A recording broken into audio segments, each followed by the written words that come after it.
eto nga mga kababayan, usap-usapan ngayon dahil sa interview po ni Sherwin Gatchalian mga kababayan ay dito kasi sa Senado, mga kababayan, sa Senado kasi iilan lang po diyan yung mga abogado na kung saan po kung gaganapin man po mga kababayan ng isang impeachment ay mga abogado po ang tatayong presiding judge or presiding, 'di ba?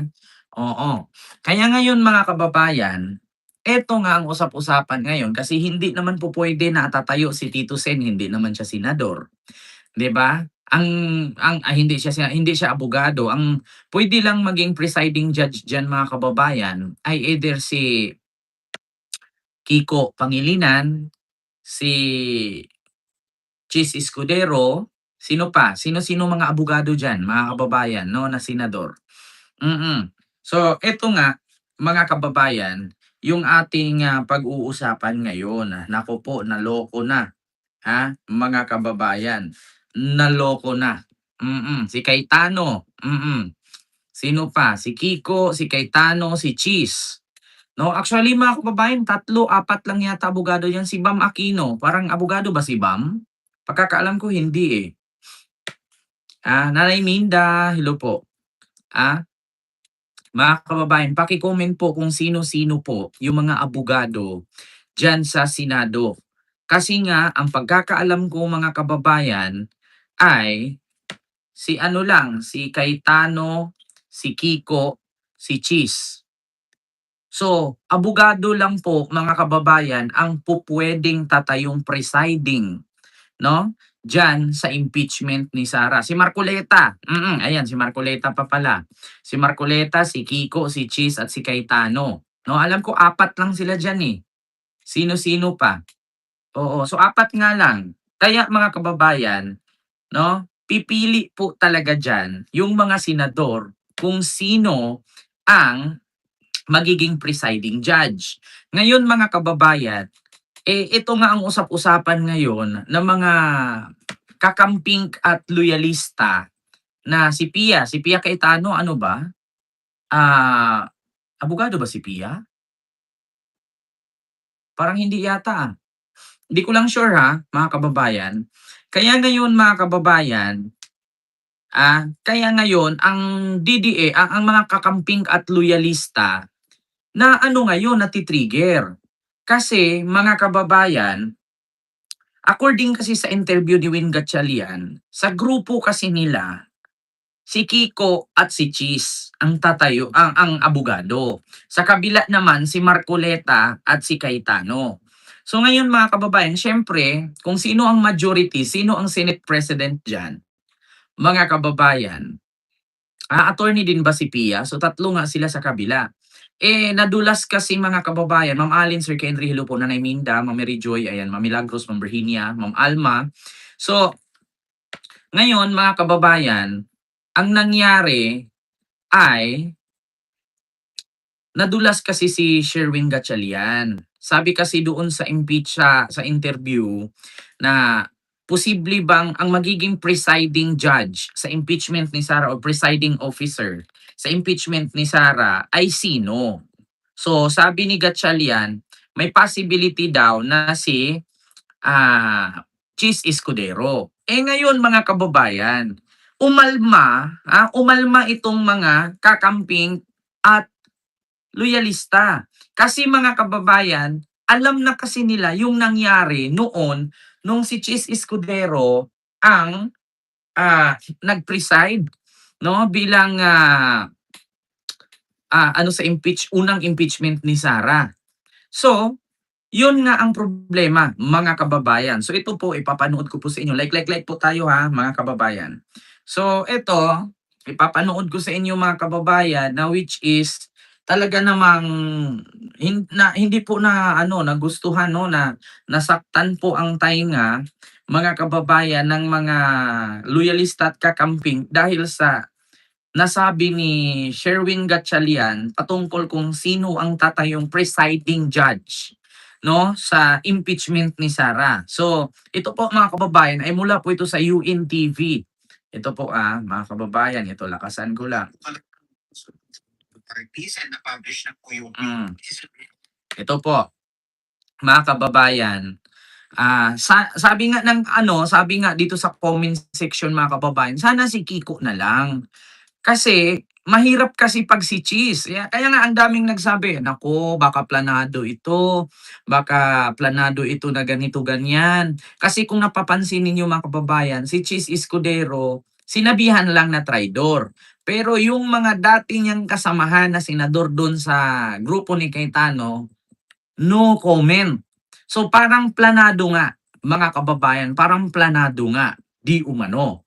Sabi ng mga iilan sa comment section dito sa interview na to. Sabi nila, "Naku, baka napasok na naman tayo ng Truhan Horse at baka, naku, inutusan na naman ni Sara yan.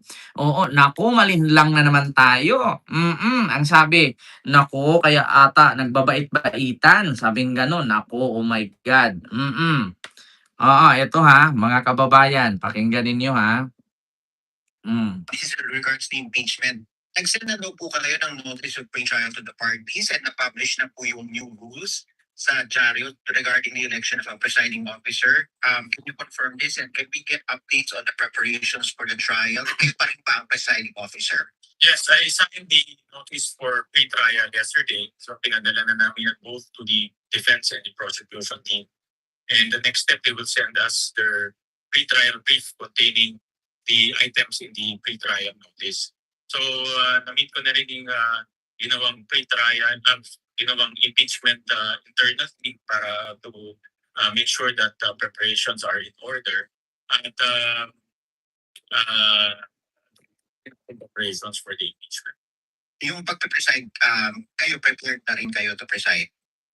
Yes, I'm preparing myself as we go along. So, importante naman dito ay yung calendar and So yung publication ng new rule, yung in-approve nyo last June 3, confirm na rin po yun? I believe na published sa newspapers. May umuugong kasi si Senator Cheese daw, yung magpe-preside. Nako! Sa po ba dito, sir? Patay. Usapan na gano'n eh. Usapan pa lang ng grupo yan. Okay. So po, meron palang possibility ng ganun, sir. Tama ba? Well, mag-uusapan pa lang. Ganyan. So, wala pa naman daw. Wala pa naman daw napag-usapang ganun. Pero inulit ng nag-interview na may possibility ba? So, wala pa naman daw. Pag-uusapan pa lang. So, nako mga kababayan, patay tayo dyan. Alam nyo naman mga kababayan, tayo mga Pilipino, matatalino tayo. No? Hindi kasali DDS doon. Kaso lang mga kababayan, no? Alam naman kasi natin, 'di ba, kapag ang baso may lamat, hindi mo na gagamitin. Yung nilamat na yun eh. 'Di ba kapag ang itlog may crack, mabibenta mo pa ba 'yon? 'Di ba hindi na? So magiging reject na 'yon. 'Di ba mga kababayan? Kaya ngayon mga kababayan dito sa comment section, magbasa ako ng comment mga kababayan. Patungkol dito sa ni Cheese Escudero. And na-publish na po yung sa Chariot regarding the election of a presiding officer. Can you confirm this and can we get updates on the preparations for the trial? And kayo pa rin ba ang presiding officer? Yes, I signed the Nako, mga kababayan. Dilikits po ito, no? Nako, delikado nga, mga kababayan. Kaya maraming umalma talaga, mga kababayan. Kasi nga, ang nangyari, tinanong kasi nung reporter kung may possibility ba na si Cheese Escudero ay magiging presiding judge or presiding party siya ng presiding officer. Kasi ayon kasi sa rules, mga kababayan, according kasi sa batas, abogado yung may kaalaman no sa batas dapat ang magiging party ng presiding officers. No, so ngayon mga kababayan, isa daw si Cheese. Sana naman hindi si Cheese. Sana naman si Kiko na lang. 'Di ba? Kasi mga kababayan, pag si Cheese Escudero, patay tayo diyan. Patay lalo naman kung si Alan Cayetano, napatay tayo diyan, lalo na siguro 'pag si Marcoleta, Diyos ko po, ano na lang gagawin natin diyan. 'Di ba, Cheese is the reason why Lustay impeached, was suspended and kaya nga impeachment suspended, 'di ba, Sir Kendry? Kaya nga sa totoo lang, sabi nga sa comment section, kung si Cheese Escudero lang din naman, 'di ba? Ay, 'wag na lang. Kung si Cheese Escudero lang din naman, dapat si Kiko na lang, 'no? Kiko Pangilinan na lang yung gagawing ano, kasi nga mahirap, eh. 'Di ba, mga kababayan, mahirap na kasi magtiwala. Diyos ko, oo, eh, lalo naman kung si Cayetano, Diyos ko. Oo, kaya nga sabi nga ito ha, wait lang ha, mga kababayan, 'no? Basahin ko lang ha yung sabi ni This is in regards to impeachment. ni Win Gatchalian, ito mga kababayan, ito ha, mga comment yan. Ayan, napapanood nyo ha, yung patungkol kay Cheese Escudero. Sabi dito, delikado yan, si Fortwith, baka truhan horse. Ayan nga, Mako, White Shadow, hello po. Yan nga mga kababayan, Ma'am PB, hello po, dyan sa Geneva. Yan nga mga kababayan, no? Ang reaksyon agad ng tao, naku, wag naman si Cheese ang magiging presiding judge. Kasi nga, may lamat na yan eh. Mahirap mga kababayan magtiwala. May nagawa ka ng mali eh. Magtitiwala ka pa ba? Hindi na. Oo, doon sa mapatawad mo siya kung siya ay maghingi ng sorry, pero yung tiwala hindi. Naku mga kababayan, kahit sino. Sige, examplean ko kayo. Ninakawan ko kayo ng paulit-ulit. Tapos nung nahuli niyo ako bandang huli, nahingi ako ng tawad, siyempre pinatawad niyo ko. Halimbawa, pinatawad niyo ko. Pero kung mag-iwan ka ulit ng alahas diyan o pera, tapos ako ang mag-volunteer na magbantay, magtitiwala ka ba? Yun ang ano ngayon mga kababayan. Halimbawa, ninakawan ko kayo ng paulit-ulit. Tapos siyempre nagtataka ka, sino ba magnakaw nito? Eh tayo-tayo lang naman sa bahay. Tapos bandang huli, pinainan niyo ako, nahuli niyo ako na ako ang nagnakaw. Tapos siyempre nahuli, galit na galit kayo. So naghingi ako ng sorry kasi siyempre halimbawa kamag-anak lang naman tayo, pinatawad niyo ako. Pero kung darating ang panahon na aalis ka, iiwan mo yung mga importante mong bagay, pera, alahas o kung ano man. Tapos magboluntaryo ako lang po ang maiiwan sa bahay, magtitiwala ka pa ba? 'Di ba? Magtitiwala pa ba kayo? Ilang beses ko na kayo nakawan. 'Di ba? Oh, 'yan ngayon mga kababayan ang katanungan. Mm. 'Di ba? You're in abroad, you think you don't ano daw, you don't have anything. If you have a speeding violation or any other road violation, you'll get a letter soon. Just go, yeah. Diyos ko, mga kababayan, yan nga ang isa sa ano. So ito pa, ang sabi dito, delikado yan. Si Fortwith, baka truhan horse. Sabi naman dito sa comment nung nag-message, galing mo, dapat yung walang background case ang maging Senate President. Sabi ganon. Gatchalian, may sayad, sabi. Kapalit niyan ang pag-impeach kay Inday, alam na. Yan ang kapalit ng iyak sa palasyo. 'Di ba? Oo, grupo ng taga-takip ng flood control. No way. Sigurado 'yan plano niya kaya kunwari lumipat kinawin, 'di ba? Kapal naman ang mukha. Bakit hindi pa napapakulong yan si Cheese? Oh, no big. Big no. No, si Kiko na lang. Ikaw kung alam mo yung tama, dapat doon ka. Hindi yung makakasama ka sa mali. Si Kiko na lang o kaya ikaw, Gatchalian, kasi dati si Cheese Escudero, pininding niya yung impeachment noong nakarang taon, no, di ba? Sabi ko nga sa inyo mga kababayan, yan ang mahirap eh. Yan ang mahirap. Kasi nga, delikado kung si Cheese ang magiging presiding judge dyan sa impeachment. Walang kaso mag-impeach pero sana man tapusin nyo ang flood control scandal. Walang dapat panigan kahit sino masagasaan. Sabi, check. Yan na ang game plan ng Senate DDS kaya pinalipat si Escudero, 'di ba? Ma'am Ana Estrabon, hello po diyan, ma'am. Ito pa, patay na naman yung impeachment ni Sara. Ang dami nga umalma, mga kababayan. Ayan sa comment section puro talaga nababash.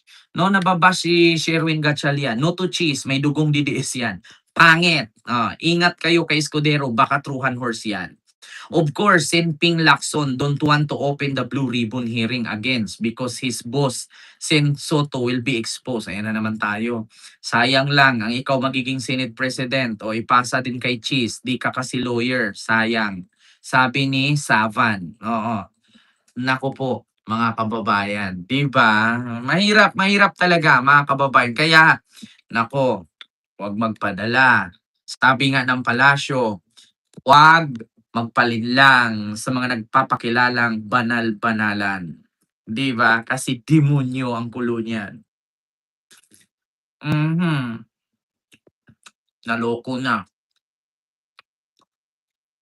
Si Chis Escudero daw magiging presiding judge sa impeachment ni Sara. Patay. Titiwala ka ba? Nako, naloko na. Mm. Si Chis Escudero daw ang hahawak sa impeachment ni Sara. Nako, yari ka dyan. Sinabi ko sa inyo, patay kang bata ka. Nako, nako, kung kayo mga kababayan, tatanungin ko kayo, papayag ba kayo? Ah? Papayag ba kayo na si Chis Escudero ang hahawak, no, sa impeachment ni Sara Duterte? Patay ka din ha. Nakuto, nakuto, ne, ale, manang, manong, halaka, Diyos mio, Marimar, nako, mm, Diyos ko po. Ano kayang mangyayari mga kababayan, no, kung si Chis Escudero nga talaga ang magiging presiding judge? Mm. Wait lang ha, posibleng, mag-preside. Mhm. Preside, sa impeachment. Diyos ko po mga kababayan, naloko na. Naku, wait lang ha mga kababayan. Naku po, Diyos mio Marimar. Ah, hala ka, Diyos mio. Oh, eto pa nga, may nag-message sa akin. Oo. Hala, Ken, totoo ba yan? Hala ka, Diyos ko po. Nako, wala na, yari tayo dito mga kababayan. Mga Marites Muslim sa Serisa Forcilo po. For Kiko, ito to, maybe just a repeat of what happened before. Kaya nga 'di ba, mangyayari lang yung mga nangyari noon. Oo.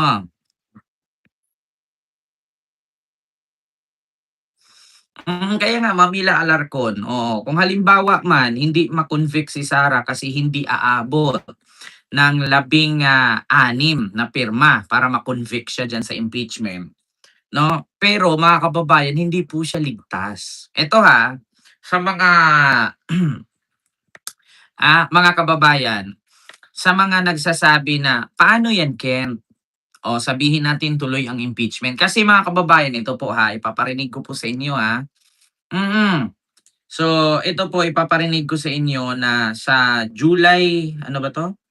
June ba or July? July 6, 'no, mga kababayan, ay umpisahan na po ang, impeachment ni Sara, 'no, sa July 6 mag-umpisa ang impeachment ni Sara. So, ngayon ang mangyari, patay ka diha, wait lang, saan na ba 'yun?